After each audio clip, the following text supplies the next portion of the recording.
사람이 좀 힘들고 또 어렵고 또 지치고 마음이 상하고 이러면 그 자체 속에서 사리 분별을 판단하고 생각하는 능력이 상실되지 않는다 할지라도 그것이 옳다고 해서 그대로 따르느냐 안 따르느냐 하는 것에 있어서는 또 다른 문제가 발생합니다.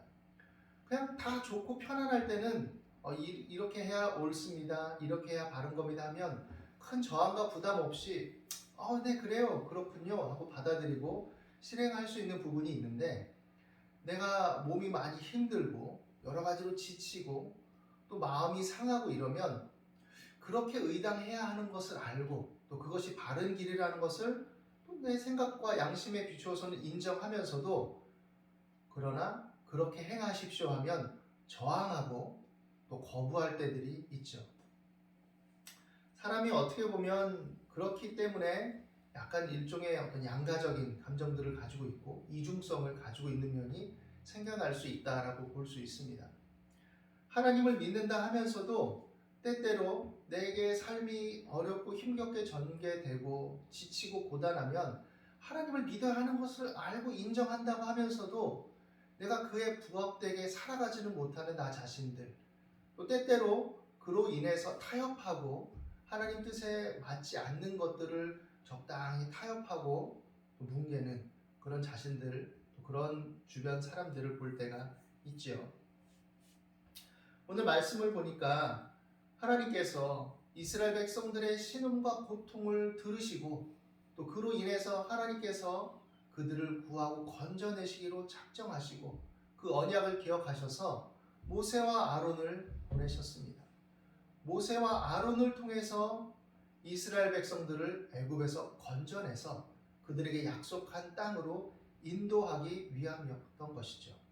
사실 이스라엘 백성들이 지금 현재 처한 상태, 애굽에서의 어떤 노예로서의 상황, 그리고 그들에게 닥친 어려움들, 애굽 왕 바로와 그 신하들의 경계와 또 그들을 또 억압하는 그런 양상들, 그 속에서 그들의 인구는 많고 번성하긴 했지만 구조적으로 이 제국 애굽에 맞설 수 있는 힘과 능력은 부족했다는 그 현실, 이런 현실을 감안하고 볼 때 하나님께서 이 일을 이루셨다라는 것은 바로 하나님의 주권적인 역사하심이고 하나님의 절대적인 능력에 기인한 것이죠. 모세와 아론을 보내서 그들을 구하기로 작정하셨다라는 것은 하나님의 강력한 의지이고, 그렇기 때문에 이들에게 요구되는 것은 그것에 순응하고 또 그것에 화답하고 또 그들의 역사적인 흐름 속에서 경험했던 그 하나님, 그리고 익히 들었던 그 하나님, 그 조상들에게 약속했던 하나님, 그 하나님이 시간의 흐름 속에 단절되지 않고 수많은 세월이 흘렀지만 그럼에도 불구하고 여전히 자신들의 삶에 개입하시고 일하셨다는 사실, 그리고 지금 그들에게 하나님이 우리를 잊어버렸나라고 생각했지만 그러나 하나님은 절대 시간의 흐름 속에 그들을 망각하지 않으시고 기다리고 계셨고 때를 맞추셨고 다가오셨다는 그 사실을 확실하게 인정하면 되는 것이죠. 그런데 그들은 그렇지 못했습니다. 처음에 모세와 아론이 왔을 때 그 행하는 이적들을 보고 그들을 반겼죠. 그런데 가중되는 노역의 현실, 바로가 계속해서 힘겹게 만드는 그 상황, 이것들이 이들의 마음을 산란하고 불편하고 짜증나고 고통스럽게 만들었어요. 그래서 무겁고 가중되는 노역과 마음의 상함으로 인해서 모세의 말, 좀 더 근본적으로는 하나님의 말씀을 듣지 않는 겁니다. 저항하는 거예요. 내가 편하고 내가 좀 뭔가 기쁘고 행복해야 옳은 것도 옳은 거지, 내가 좀 죽게 생겼는데, 일면 우리는 동일한 인간의 성정을 가지고 있는 사람이기 때문에 인지상정이라 좀 이해되죠. 아무리 좋은 것도 합당한 것도 내가 힘들고 내가 죽게 생기면 그것을 따르는 게 여간 번거롭고 또 버겁고 힘겹지 않은가, 이렇게 말한다면 그럴 수 있습니다. 이해할 수 있는 것이죠. 그런데 잘 생각해 본다면 이들에게 요구되는 건 뭐냐면 그것을 믿고 신뢰하라는 거예요. 기본적으로는 그들에게 너희가 군대를 조직하고 너희가 이런 일을 행해야 되고 막 이렇게 요구하고 있는 게 아니에요. 그리고 그렇다고 해서 이 이스라엘 백성들이 하나님과 모세의 말을 듣는다고 해서 지금 이 현실에 있어서 뭔 큰 차이가 나는 게 아니에요. 더 힘겨워진다든지 뭐 더 문제가 된다든지 이런 상황은 아닙니다. 물론 처음과 달리 노역이 가중되긴 했지만 이들에게 믿고 또 그것을 따른다라는 것 자체는 그냥 하나님의 일하심을 믿고 받아들이고 그것을 기대하고 바라보는 것이지, 그들이 군대를 조직해서 애굽에 대항해서 전쟁을 벌인다는 의미는 아닌 것이죠. 그런데 마음이 상하고 지치면 그것마저도 정서적으로 마음적으로 받아들이기 싫은 겁니다. 힘겨운 겁니다. 그래서 그냥 그 말에 대해서 무시하는 상황이 발생해 버리는 것이죠. 이러다 보니 어떻게 됩니까? 모세도 마음이 상했습니다. 모세도 힘겨운 거예요. 그래서 하나님께 나아가서 이제 항변을 하죠. 하나님, 이스라엘 자손도 내 말을 듣지 않는데 바로가 내 말을 듣겠습니까? 모세는 어떻게 보면 상처가 있어요. 옛날에 상처. 오랜 세월이 흘렀지만 그 삶에 있어서 그가 애굽의 왕자로 양자로 들어가서 있을 때 그 힘과 자신의 어떤 지식과 권력을 이용해서 자기 동족 이스라엘을 구하고 싶었거든요. 그래서 동족끼리 싸우고 이럴 때 개입도 하고, 뭐 그 전에는 자기 동족을 괴롭히는 그 사람을 쳐서 애굽 사람을 쳐서 죽이기도 했고, 그리고 이제 동족끼리 싸울 때 너네 동족끼리 왜 그러냐 이렇게 해서 중재하려고도 했고, 그런데 동족인 유대인이 네가 지금 우리 왕이 되려고 그러냐?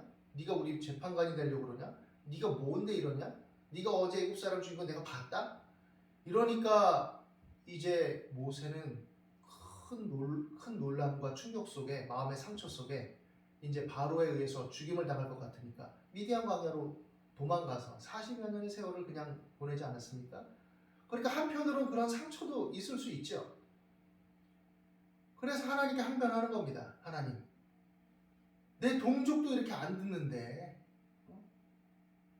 쉽게 말하면 내 가족도, 내 이웃도 이렇게 듣지 않는데, 내 혈육도 듣지 않는데 바로가 듣겠습니까? 하나님, 바로가?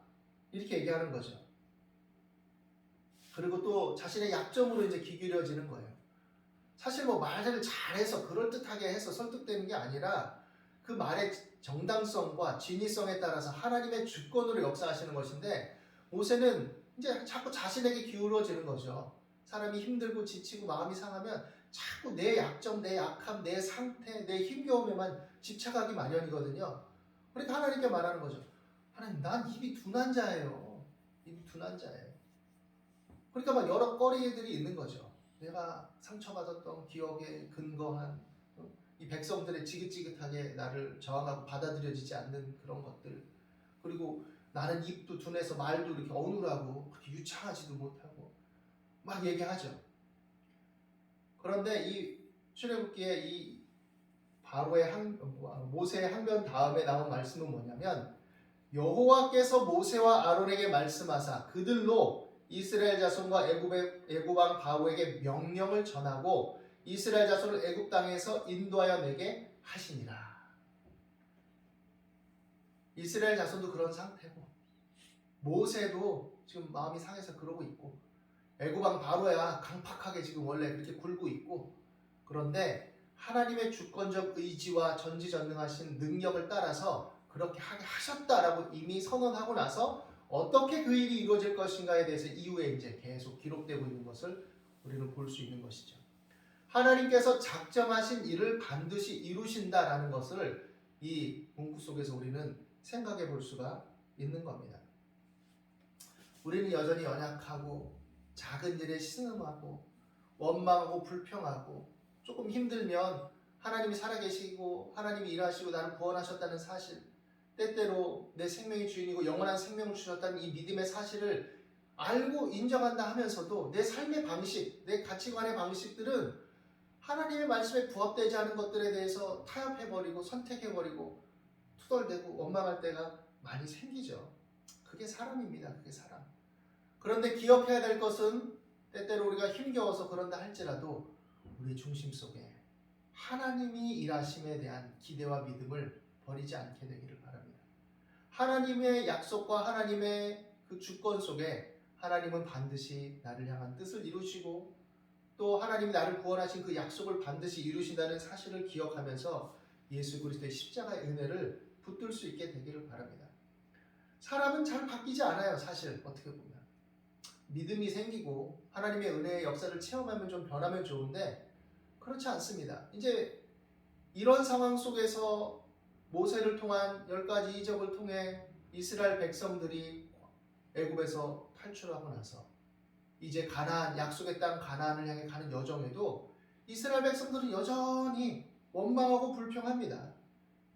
능력을 체험하고 홍해를 건넜을 때는 막 춤추고 노래하고 왕과 그 말탄 적군들을 죽이셨다는 미리암의 노래 속에 막 같이 화답하고 찬송하고 이래놓고는 이제 광야길 가다가 좀 뭐 척박하고 음식도 단조롭고 뭐 때때로 물도 뭐 이렇게 원활하게 못 마시는 상황도 있고 이렇게 되니까 사실은 하나님께서 그들의 마음을 시험하시고 단련하시기 위함인데 하나님을 신뢰하게 하시고 그들의 인격을 단련하시고 그래서 성숙되게 하시기 위함인데 그걸 못 참고 하나님의 그 놀라운 은혜를 맛봤으면서도 그 단조로움과 갈증을 인해서 원망하고 불평하죠.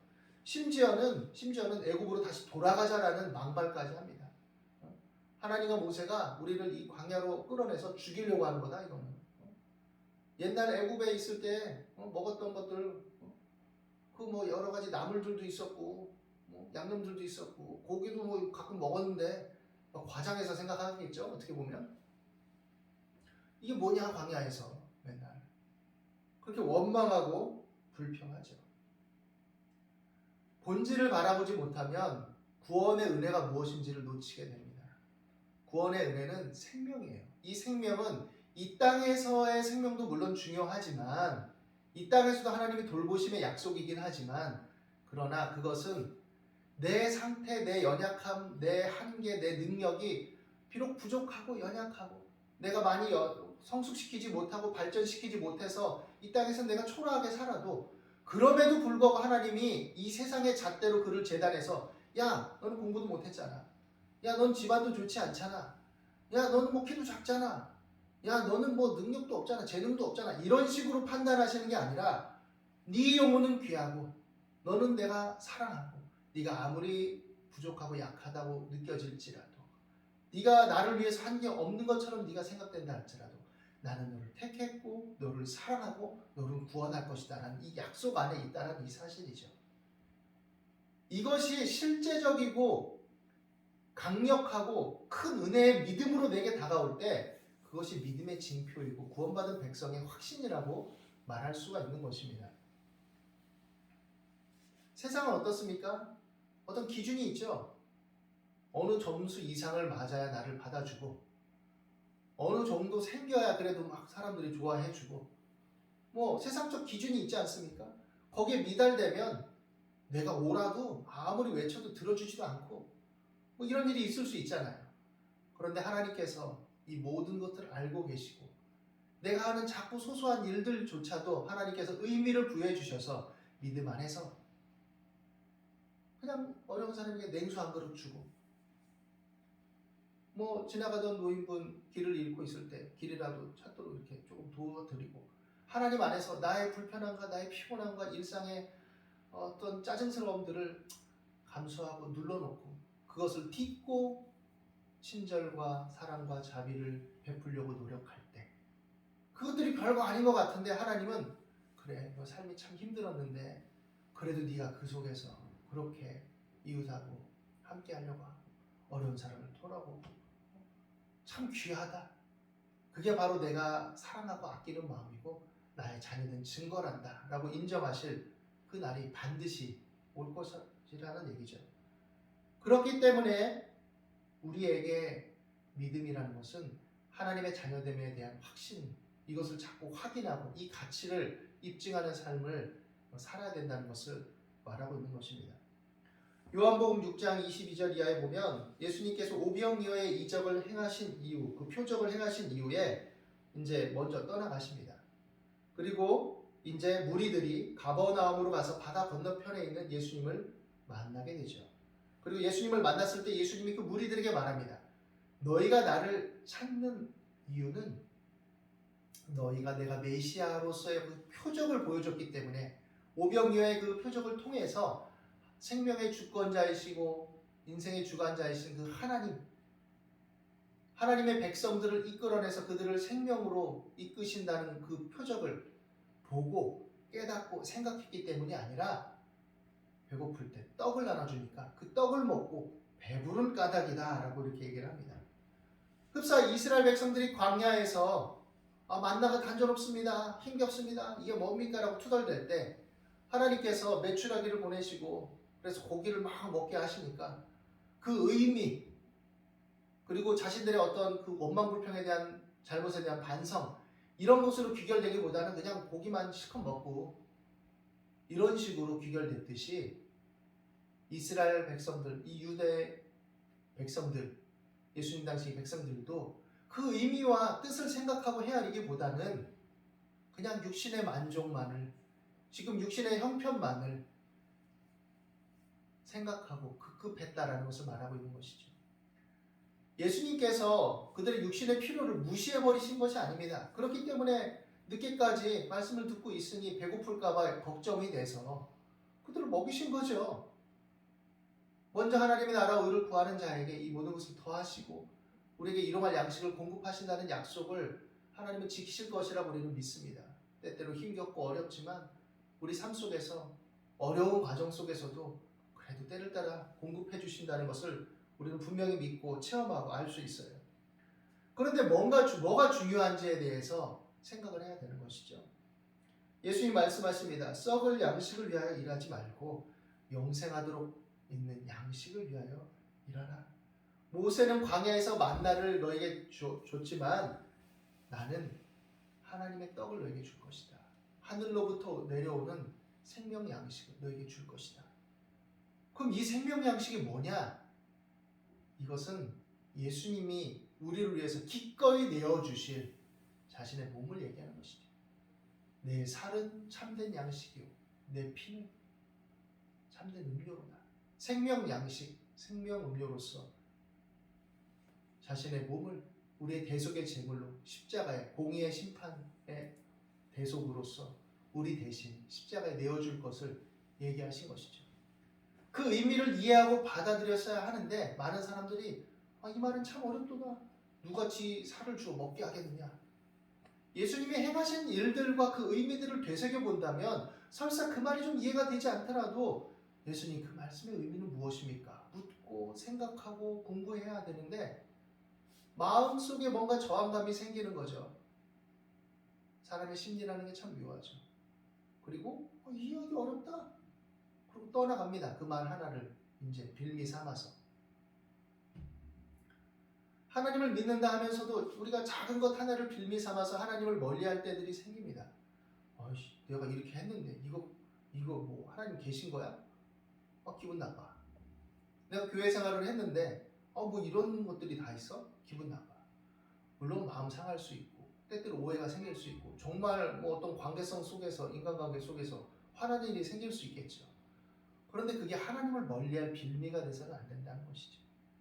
마음이 상하고 삶이 고대해지고 여러 스트레스 상황이 생긴다고 해서 하나님을 멀리하는 것은 지혜로운 선택이 아니고 어리석은 것이다라는 것을 알아야 됩니다. 그럼 우리에게 요구되는 것은 무엇이냐? 그 상황 속에서 하나님을 향하는 그 마음을 견지해야 되는 겁니다. 자기 양심에 비추어 자기 내면의 깊은 곳에 한번 자문해 보십시오. 그리고 무엇이 옳은지 판단되어질 때 그 믿음에 따른 합당한 선택, 결정을 내릴 수 있게 되기를 바랍니다. 그리고 그 안에서 하나님을 추구하고 하나님을 의지하며 하나님께 기도할 때 하나님은 살아계신 하나님이시고 우리 삶 가운데 개입하신 하나님이시라는 것을 알게 될 것입니다. 이 말의 의미는 내가 지금 어떻게 보면 현실적인 상황 속에서 여러 일을 겪다 보니 가정적인 어려움 속에 내가 중학교밖에 못 나와서 지금 거기서 얻을 수 있는 일에 한계가 있으니까 공장에서 열심히 일하고 있는데 하나님을 믿으니까 갑자기 내가 대기업 회장이 되고 이런 의미가 아니에요. 내 삶의 형편들은 내가 가꾸어 나가는 일들 속에 연결성을 가지고 있죠. 그래서 어려움이 계속 전개될 수 있는 상황이 생길 수도 있습니다. 우리 사회가 가지고 있는 공동체적 구조 속에서 거기서 받는 영향을 나도 같이 받을 수 있죠. 그러나 그럼에도 불구하고 내가 하나님을 향했을 때 하나님을 체험한다는 것은 그런 어려움 속에 있을 때조차도 하나님은 내 삶에 개입하셔서 나를 붙들어 주시고 나를 도와주시고 위로하시고 인도하시는 것을 내가 그 방식으로 맛보게 된다는 것을 의미하는 거예요. 그리고 그로 인해서 하나님은 과연 살아계시구나. 나를 구원하신 하나님이시구나. 그리고 내가 삶의 발전을 꾀하고 용기 있게 도전하고 인내할 때 그것들을 이루어 나가고 가꾸어 나갈 수 있도록 나를 붙들어 주시고 도와주시고 길을 열어주시고 함께 하신 하나님이시라는 것이죠. 그 속에서 하나님과 함께 더불어 연합해서 우리가 실천하고 열매 맺을 수 있는 삶으로 더 확장될 수 있게 되기를 바랍니다. 오늘 하나님의 말씀 안에서 우리를 구원하신 그 사랑을 다시금 되새기고 때때로 내 마음으로 내 삶의 힘겨움으로 하나님을 거스르고 뒤로 물러가지 않도록 그 구원의 은혜를 다시금 소중하게 되새기고 예수 그리스도의 십자가의 은혜와 능력 안에서 정말 무엇이 본질이고 중요한지를 되새기며 더욱더 하나님을 바라보며 믿음의 주 온전케 하신 예수 그리스도 안에서 더욱더 의지하며 나갈 수 있는 저와 여러분이 되시기를 예수님의 이름으로 축원합니다. 기도하겠습니다. 하나님, 우리 마음들을 밝혀 주시옵소서. 우리 마음에 주의 성령으로 말미암은 생수의 강이 넘쳐흐르게 하여 주시옵소서. 구원의 확신과 믿음의 담대함을 갖고 우리 삶의 의미들을 다시금 되새기며 영생의 소망을 따라 좌로나 우로나 치우치지 않게 도와주시옵소서. 우리는 쉽게 지치고 낙심하고 힘겹고 고단합니다. 그러나 그럴 때 하나님 흔들리지 않게 하시고 흔들리더라도 하나님을 끝까지 바라보게 도와주시고 불평하고 원망하더라도 다시금 돌이키게 도와주시옵시고 넘어져도 일어나게 도와주시옵시고 하나님의 도우심과 하나님의 은혜와 긍휼을 의지해서 주의 도우심을 구하고 적극적으로 하나님을 바라볼 수 있도록 인도하여 주옵소서.